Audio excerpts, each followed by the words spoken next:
Alright, welcome back. So in this video, we're now going to start talking about what happens when your short-term memory fills up with negative memory, right? So, and I use the term here, negative deep charging. So that's a bit of an oxymoron, so don't want to get you too confused. So negative memory doesn't contain energy, so it doesn't have a charge. So technically it can't deep charge. But if we define deep charging by your short-term memory filling up with positive memory, technically, if you fill up with negative memory, you could use the word deep charging, even though it's not really charging. But I just used the term, but just to be clear, you can't actually charge with negative memory. So it kind of reminds me of calculus in a way, right? So if you take a derivative, right, the derivative of some function is f of x plus h minus f of x divided by h, right? Now, in that form, you can only take a derivative in a kind of integer way, which is just the integer of 1. If you want to do a second order derivative, you would just do the same thing over again. Now, in fractal calculus, they put an equation in a slightly different form, which allows you to do allows you to take the derivative in the form of a fraction, right? So in that form, you can do fractions. Same thing with certain rules in calculus. If you have indeterminate forms, right, or indeterminate form, if you want to solve an equation, maybe where the top equation, let's say you have a fraction, and the top of the fraction, the numerator, and the bottom of the fraction, the denominator.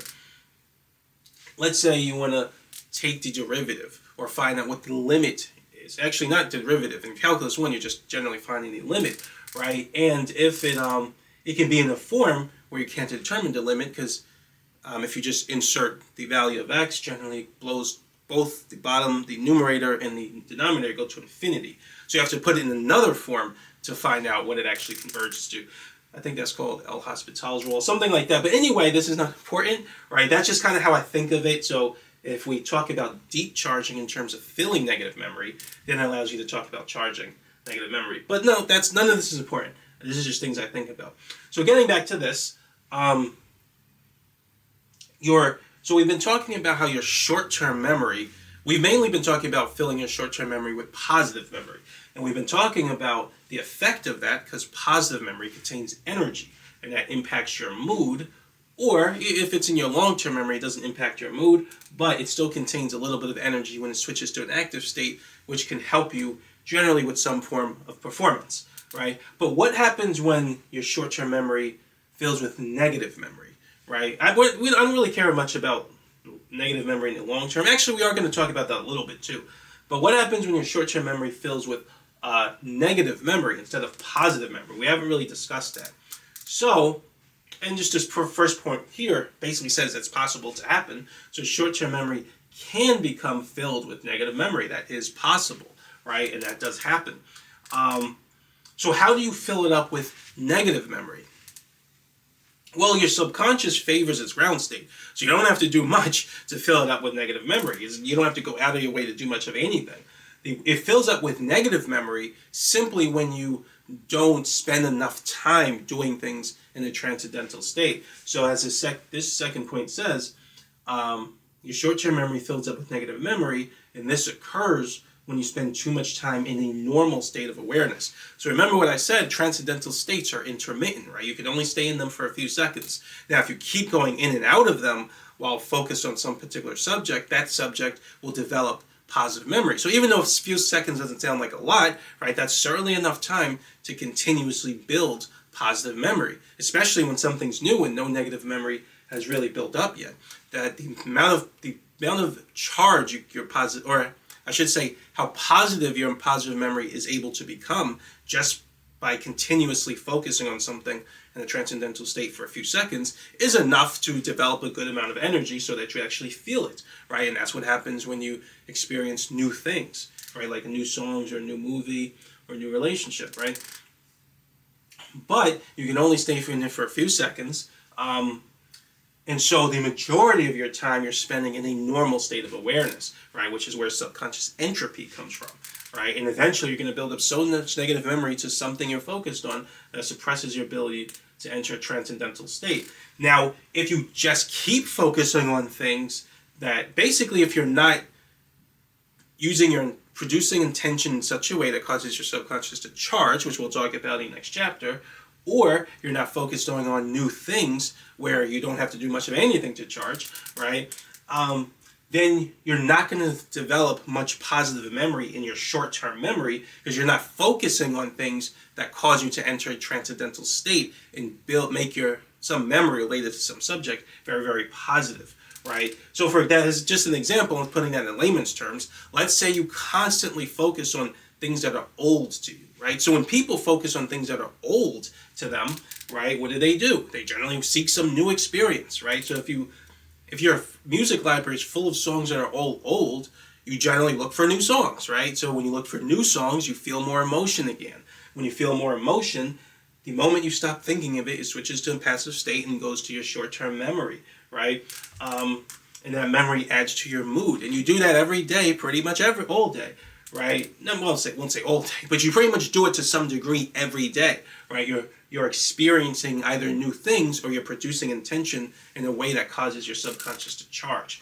But if you don't do any of that, right, if you just continue focusing on things that are just old to you, right, so let's just say you keep listening to some old song and you only watch movies that are all old, right, and you keep having experiences every day, they're all old and there's nothing new about them, it's very hard to enter a transcendental state. If you do that day after day after day, right, which doesn't feel very good, right, so most people don't do that, but if you do that, right, then a lot of your positive passive memories would age out, right, and your subconscious short-term memory would just get filled with negative memories, right? So basically all the memories that have been active within the last 7 days are very negative, right? They're negative memory. And so and that's basically almost like a negative deep charge, which again is an oxymoron, but we could think of it as a negative deep charge. So what does that feel like? How does that impact your mood, right? Because technically that should still impact your mood if it has an effect on your emotion, right? Based on how we're defining mood. So just to put it here, to read this point, a negative deep charge feels like depression, right? So negative deep charge isn't good at all, right? It's good to enter a transcendental state, right? It's a positive thing. You want to have a good chunk of positive memory in your subconscious memory, preferably positive memory, which means that positive memory has a positive frequency, right? But because positive memory can also have a negative frequency when you're in a bad mood. But still, you don't really want to have too much negative memory, right? Which means you haven't entered you're not entering a transcendental state regularly or focused on something. You're not focused on some particular subject for a prolonged period of times while entering a transcendental state also. So you're not charging a lot. So that's not that good. Because when you have a lot of negative memory in your short-term memory, what's actually happening is now it's suppressing your ability to enter a transcendental state like crazy, even more than just one particular subject whose subconscious memory is negative, right? So for example, let's say that I think of some song that I haven't listened to in a month, right? But when I listen to that song, I don't feel anything because the song is old, right? So when I listen to the song, the short-term memory, the subconscious memory for it, which is aged out, right, it switches to an active state, but it's a negative memory because it's very old, right? What do I feel? I don't feel much of anything when I listen to that song, right? So you could think of any song that maybe you used to like that got old. When you listen to it now, you don't feel much of anything. That's why you stopped listening to it, right? That's because its memory is very negative, right? The subconscious memory is negative, right? So if you try to feel a lot of emotion while focused on that song, it's hard, right? Because the negative memory is suppressing your ability to enter a transcendental state or dampens your ability to charge. So when you have a negative deep charge, so your short-term memory is full of negative memory, right? It makes it way harder to feel anything.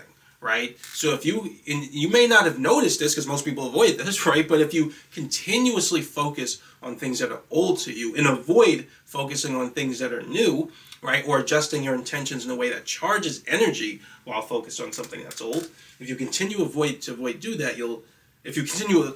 doing that, you'll have a negative deep charge. And then you're going to notice that even when you focus on something that's new, it's still a little bit hard to feel any emotion, right? And that's because this negative deep charge is massively dampening your ability to enter transcendental state and charge. So you kind of have, this is almost like a hole, right? If you ever find yourself in this kind of hole, it's going to feel like depression, right? Now, depression, that term, I don't think that's actually what this is that we're talking about. Depression is something else. It's generally an effect that comes from the way your body's charging your subconscious, right? And this will eventually happen there too. But the term depression is still, I think, something else, which we're actually going to talk about in chapter 14. Now, what we're going to talk about, I actually didn't put in the book, but we're going to talk about in these videos. I put a small amount of it in the book, in the second book, but we're going to talk about it more directly in these videos, right around chapter 14. So it's not exactly depression, but it feels very similar, right? Because when you have a negative deep charge, it's like you can't feel any emotion, right? Very little. You can still feel emotion, right? So when you focus on something, even if it's new, there's no subconscious memory for it, so it's very easy.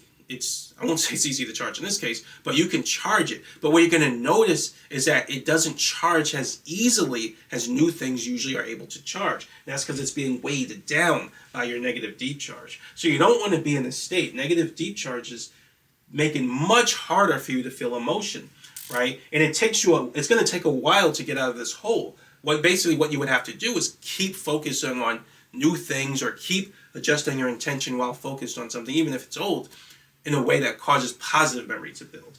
But to get out of this hole, you'd have to just keep charging and building positive memory and filling your short-term memory with it until finally there's so much positive memory that now it's overpowering the negative deep charge, right? And now you can feel emotion again. And you'll notice you're able to feel emotion more easily, especially when you focus on things that are new. So you don't want to be in this hole, right? It's good to have a good chunk of positive memory. When your body charges your subconscious at the ground state, it expects you to produce intention and experience new things in a way that causes you to charge positive memory. So there's always a decent balance between negative and positive memory, right? Just because your subconscious, your body charges your subconscious in a way where it favors a ground state doesn't mean it wants it to be in a ground state all the time, every day, right? That would be horrible, right? Because it's going to create a horrible experience. You'll be cut off from your transcendental mental abilities, right? And your mood's going to be terrible. So your body absolutely doesn't want that, which is why you're still able to enter transcendental state intermittently. The body wants you to have a certain balance between positive memory and negative memory.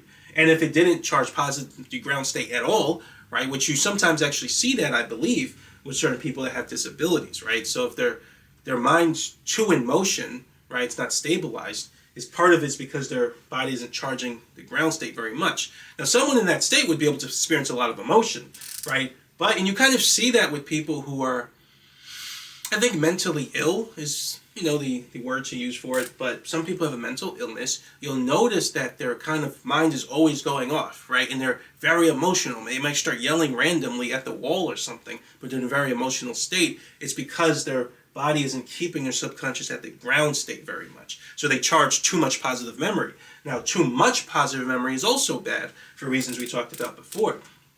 Your subconscious will compel you too strongly. It's going to be too hard to sort of think rationally and focus on a single thing, because your emotions and your subconscious compulsion is going to keep giving you an urge to think and do random things, and your mind's going to be all over the place. You need it to be stabilized, right? You couldn't live with your mind with feeling a compulsion to do random things, and you feel all this intense emotion. It would be too hard, right? But you need negative memory too. So it has to be a balance. You don't want too much of either one. So to go over this next point, so this is something I believe is the case. I've also experienced some of this. So sleep actually helps you to prevent the buildup of too much negative memory. Now, when you actually go to sleep, what ends up happening is your subconscious stops charging the ground state, right? So your body stops charging the ground state. So your subconscious is free, right? It like I said before, it's almost like in a solid state when your body's charging it at the ground state level in a normal way. And when you go to sleep, the body stops charging it, so it gets free. It's almost like it changes to a liquid. It flows more easily, right? And when it actually does that, that actually helps your subconscious to build positive memory, right? Because it's actually still, your subconscious is still storing the experience of what you're dreaming, right? It's harder to remember when you wake up because your brain isn't necessarily charging your subconscious at that time to it isn't charging in a way that allows you to easily recall these experiences. So these experiences basically don't have any negative memory almost at all, right? And so I think negative memory is associated with basically with your ground state, right? Or I should say your normal recall ability is associated with things that you focused on while your subconscious was in its ground state, which is things you focus on throughout the regular day, right? Now, things you focus on when you're in a transcendental state represent positive memory, and those are harder for your brain to recall, right? But if you charge your subconscious, right, so you're not using your brain's charge, if you just charge your subconscious using intention to recall things, you'll have an easier ability to do this. We'll actually talk a little bit about this later in the second book when we talk about where your dreams come from, because that's going to be important. Dreams have a very spiritual purpose, and so you're going to have to learn how to memorize your dreams and how dreams work. So we're actually going to talk about that then, right? How to remember your dreams. And it's basically the same principle. You would just use your intention to recall them rather than relying on your physical brain's recall ability. Because your dreams are still being stored to subconscious memory too. Normally, this is not important now, but you might say so if your brain is the one normally responsible for, if your brain helps you to recall things, right? Then how would it be possible for you to remember your dreams or experiences that you had in a transcendental state if they're always being stored to subconscious memory? Well, how do you remember them basically without your brain? Let's say in your spirit realm. Well, your third eye is the one that normally would help you sort of organize all of that information, right? That's kind of suppressed or turned off almost when you're while we're here in a way. That's more. We'll talk more about that in the second book. So because you don't have access to that, you would generally use your just normal brain, and your brain has all types of imperfections, inconsistencies, things like that. So the way recall works for your brain is when it's generally in a ground state. If you have some experience when you're not in a ground state, you're going to have a hard time remembering it. So that can also happen when you're in the zone, right? A lot of that experience is coming from a lot of that experience represents your mind in a transcendental state. So it's harder to remember later if you don't charge up your subconscious at the recall frequency. So anyway, I felt for some reason the need to clarify that. But when you go to sleep, right, your short-term memory is building up with positive memory, right? Now, and so when you wake up, that positive memory actually impacts your mood, right? But more specifically, that helps you to not have too much negative memory in your short-term memory, right? So if you didn't actually sleep a lot, or if you don't sleep, let's say you didn't sleep at all, your subconscious would just fill with negative memory if you're not doing things to charge positive memory or store positive memory. And then you experience this depression phenomenon like crazy, right? Now, we'll talk, second book, we'll talk more about the way the subconscious impacts your body, but that virtually would just kill you, right, if you didn't do that, because your subconscious would become too negative, right, and your body would be impacted by that. And it wouldn't, basically your subconscious has to be on positive frequencies to support life, right? It can't be all negative memory, where it's like you don't feel any frequency at all. Your body would just start to break down. Again, we'll talk more about that in the second book. So the other thing I wanted to say is that if your body has too much negative memory, that'll actually, if your subconscious has too much negative memory, if your short-term memory has that, then it'll actually cause insomnia, right? So the reason it causes insomnia is because when you go to sleep, right, your mind has to start racing in a sense, right? So it starts, it kind of loses its sense of stabilization, which you normally have when you're in a normal state of awareness, right? And it kind of goes all over the place, which represents the property of what we're talking about with positive memory.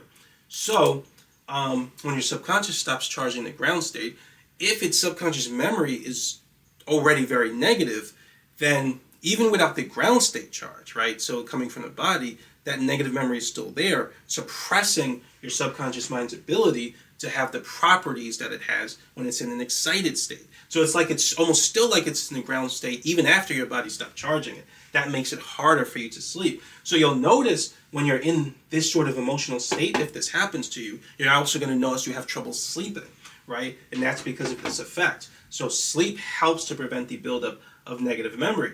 And if for some reason you do end up building up a lot of negative memory, you're going to notice it's harder to sleep, right? So it's harder to sleep and it's harder to dream as well. So they go hand in hand.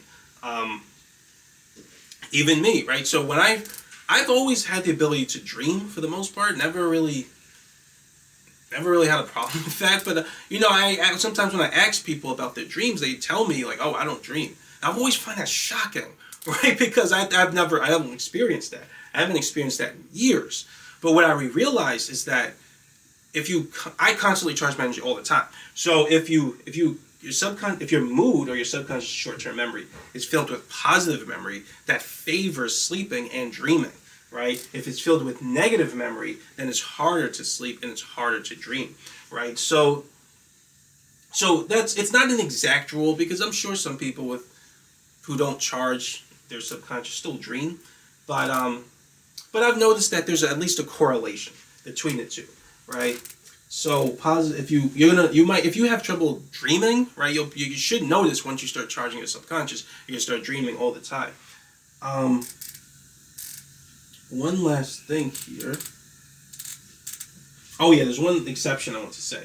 So the only exception to that, the only time when more positive memory doesn't help your ability to dream is the one exception we talked about before, which is the stillness frequency. So I talked about in chapter 9 about the myth of absolute focus. So if you charge your subconscious to stay 100% focused on something, then it's like it's not moving. It then has the same effect as negative memory, and then you'll have trouble dreaming. That actually happened to me. But that's probably very rare that you would ever do that. So one last thing I want to now talk about is passive memory, negative passive memory in terms of how long it lasts. Because we haven't really spoke about that. Because negative memory doesn't have an energy component, right? Positive memory has an energy component. The energy component discharges after 7 days. So what is the effect of negative memory in terms of its longevity, right? Does it no longer affect you after 7 days? Does it leave short-term memory after 7 days? If some subconscious memory is negative, is it gone after 7 days? Does it feel new again? So you could probably tell from experience that answer is no, right? At least at the last question. So this has been something that's been a little bit hard for me to study, because there's like slightly contradictory behavior that I've noticed, right? So on the one hand, I've noticed that it is possible for some subconscious memory to become more and more and more negative, right? Which is, like we said, is how subconscious entropy happens, and it's how things get old to you, right? So it's because of the buildup of negative memory. However, let's say there's some song that's old, right? So this is what I've noticed. If there's a song that's old, right, then if I listen to it, let's say I don't listen to it for 7 days. So in theory, the negative memory aged out and gone into long-term memory, which that is what happens. But it has no energy component though. But if I listen to it, let's say 10 days later, right? So it's aged out and it's been in a passive state for 7 days. It's in my long-term memory. When I listen to it again, is the negative memory all gone, right? Is it new to me again? And like I said, the answer is no. It's still old, right? When I try to listen to it, I feel nothing. So I just start ignoring it again, right? And you've probably experienced that many times when you listen to songs that were old to you. So negative memory sticks around, right? It doesn't discharge like positive memory does. It was there before when it was still new, and it's still there 7 days later. I've listened to songs that were years old and they were still old to me, right? I still didn't feel much of anything from them. But at the same time, when I listen to songs that I've listened to maybe when I was a kid, right? Sometimes they actually feel new to me again. like Kissed by a Rose, right? So that's the song from Seal. I used to love that song when I was a kid. I was watching Batman Forever as a kid. And when I listened to it when I was older, right, it felt new to me again, right? So if I don't listen to a song after a really long time, then it might actually feel new. So in that case, you could say the negative memory is now gone. So how does it work? How long does negative memory last? So that I think that's a harder question for me to answer, and I think the reason is because negative memory it really occurs as a result of what your brain is doing, right? So your brain is imperfect. It doesn't follow a direct set of rules. It's just it has a general set of rules, but it can deviate from those rules, in its own way due to imperfections. But so I think negative memory is just a reflection of how good your physical memory is in your actual brain, right? So if you have Alzheimer's, for example, right, then if you focus on certain things, right, they might just look new to you because your negative memory is not properly recalling a subconscious memory or accessing it, right? So that is not how we really define subconscious memory, but that's why I say negative memory is a bit difficult to study. But the model that we use generally still works for the most part. It's only here that it gets a little bit tricky to kind of use that model to explain all the phenomenon we see. So I'm sure if I focus on it more, I could probably figure it out. But I just didn't think it was that important because negative memory, I'm not trying to have more negative memory, so I don't really care that much about it. I care more about having positive memory. And so what I can say, though, so what I've learned, this is what my study of negative memory has kind of showed me, is that negative memory follows what in mathematics you would call a convergent series. So what does that mean? In math, if you add a series of terms endlessly, right, as long as you follow some rule, if you add it endlessly, it gets closer and closer and closer to some number, right? So, and that's why I put some of this math here. So this is a summation term. So if you're not familiar with it, that's just a mathematical term that means to keep adding these. So you start at 1. This means you would add 1 over 1 squared. Then you would, so plus 1 over 2 squared, plus 1 over 3 squared, and so on. Right? And you keep adding the terms.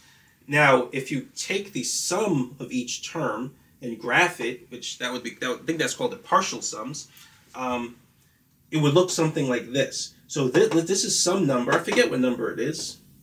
Maybe 1.6 or something. But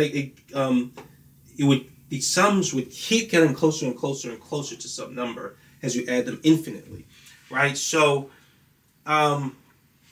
that's kind of how I think subconscious memory is. Negative subconscious memory is. So negative subconscious memory starts at nothing, but as you keep focusing on something in its ground state, it gets strong. The negative memory gets stronger and stronger and stronger, but doesn't grow forever, right? It just kind of stops at some value and just stays there. So if you focus on something that's negative endlessly, right, your subconscious memory will only get so negative, right?